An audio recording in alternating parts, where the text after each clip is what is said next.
Hey y'all, it's Java, and I'm here with some helpful tips to help mothers be a little bit more productive, or just to encourage and motivate mothers to be more productive and feel good about it. So I have some tips that I'm going to share with you guys, but first let me do a disclaimer because I want to just kind of put it out there that these tips are helpful. They may work, but it will take time to develop a routine, a schedule, things of that nature. They may not even work at all, or it just depends on your lifestyle, what you got going on, how you do things around your home. These tips can be helpful for mothers who have been mothers for a while and just need a refresher, or new to motherhood. And also keep in mind that depending on your mood, your energy, and what you give into the day determines what comes out as your results. And I know, I get it. I know sometimes we have our good days where everything is going good. You are feeling empowered, you are feeling motivated, and you are just tackling everything and taking care of business. And then there's some days where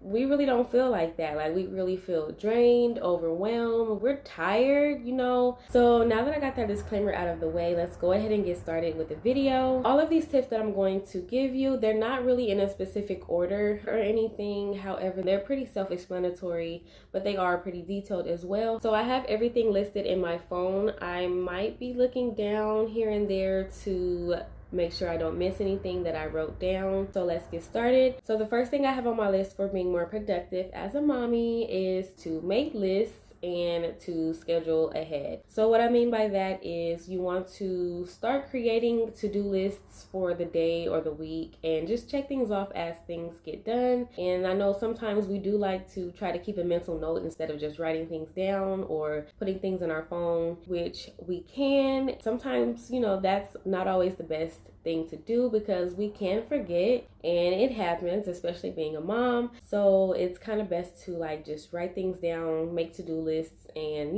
just try to stay on top of things before things just go into shambles. And if you can do that without creating actual lists to write down or type in, you go, girl. You're very responsible. And honestly, that's a good skill. It does feel good checking things off and getting things done as you are being productive. Also, what I recommend with these lists is even if you have just one more thing to do on your list for the day or the week, you keep each list until the list is completed. Or if you are pretty much done for the day, just jot down what's left over on your current list to your future list, and that way you can still stay on top of things and not forget anything that you need to do.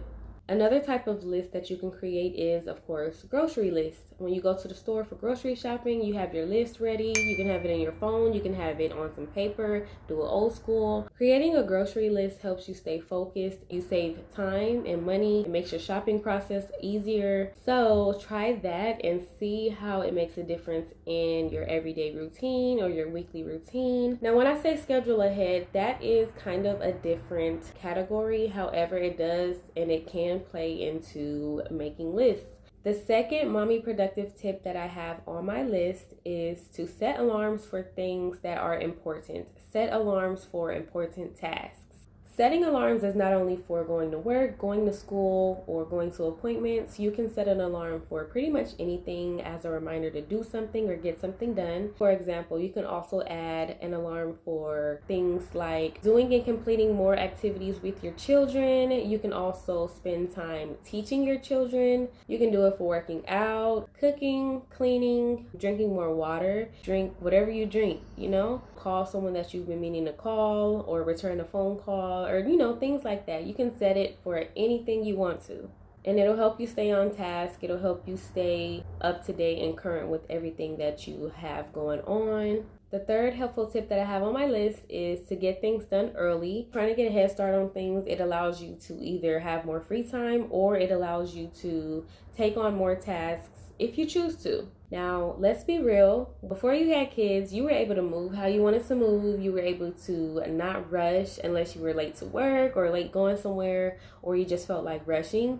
you pretty much have more freedom, right? And then when you have kids or even one child, everything changes. Everything won't be the same. Some things changed permanently, and then some things change just temporarily. It just all depends on the age of the child, because as they get older and they learn more and they become more independent, they can do things more independently. But yeah, you do have a lot more responsibilities now, so we cannot ignore them. We got to get them done one way or another, and try to do it before your children wake up. That way you have a little bit more quiet time and free time to try to get a head start on doing the things that you have to do. Even if it's just one thing, at least you got that one thing out the way, so that way you can be more relieved with what you're doing. So with that being said, it leads me to my next tip, which kind of goes back into the previous one where I said get it done early. This tip is just get it done, period. So basically what I'm trying to say is sometimes procrastination can get the best of us. It can have us feeling in our ways. Sometimes it doesn't affect you in the moment until later on. It's very normal to have good days and bad days. You just have to find your balance and balance it out.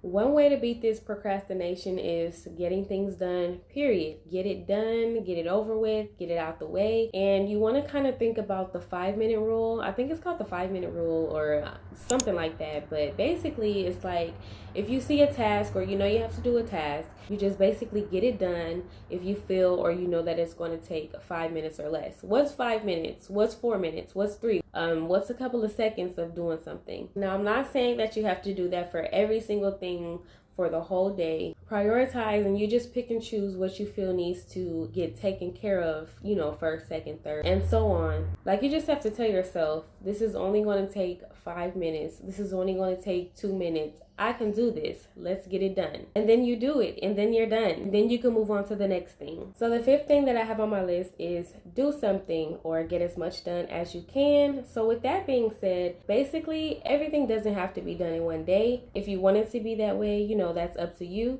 Take on everything in one day if you can. Good luck if you really need it. If you can't complete everything in one day, that's okay. Just take on one thing at a time. So for example, if you have to clean your home, you can just take on one room at a time or one room per day, however you choose to do it. So you can clean your living room first, you can clean your kitchen first, your bathroom first, or whichever other rooms that you have in your home, your garage, whatever. Oh, and don't forget to include your car. Your car needs maintenance, your car needs to be taken care of, so don't forget about that. Clean one at a time, take on things one at a time, and then see if you can take on more things throughout the day if you are up for it. Or if you have a lot of clothes to wash and you know you're gonna probably end up washing like 4 or 5 loads, just cut it in half. Wash 2 loads, wash 1 load, maybe wash 3 loads, and save the loads for your next wash day. If you don't already have a wash day, go ahead and choose a day out of the week that you do your washing or get most of your washing done.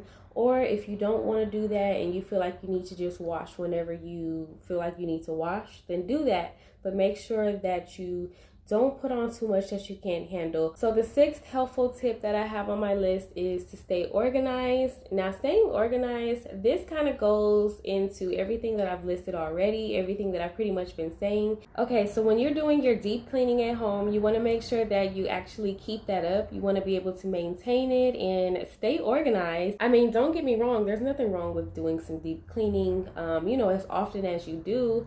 But to make it less stressful and to not work so hard for it, you want to basically maintain everything. And another way to stay organized is using planners. You want to use planners to help plan out your day, which is one of the things that I mentioned earlier, which is scheduling things ahead. I just didn't mention the word planner or anything about using a planner. You can get you a cute little planner from the 99-cent store or the dollar store, or you can just order one online from somewhere, or just get you like a nice wall calendar or a refrigerator calendar, or just create your own little memos and notes that you need to remember. Okay, so we made it down to the last tip on my list, the 7th tip, which is take care of you, mom. Take care of you. I know it may sound easier than done, and it may seem impossible to even begin, but take care of you. That means take some time for yourself. Spend some time to yourself to kind of like recuperate or to just prepare for the day. You may just want to have a coffee or some tea, just some peace and quiet, so you can have time for yourself to just think and reflect and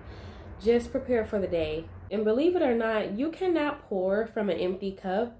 So if your cup is empty, you want to take some time to fill your cup back up. And if you aren't your best, you won't be able to give your best. All right, mommies, that's it for my video. I hope that you found these tips helpful, beneficial in any way, shape, or form. Feel free to comment down below and leave any tips that you may have. That way you'll be helping out another mother. Don't forget to like, comment, and subscribe. When you subscribe, don't forget to click the notification bell to stay updated with my upcoming content. And that's it for my video. Bye, y'all.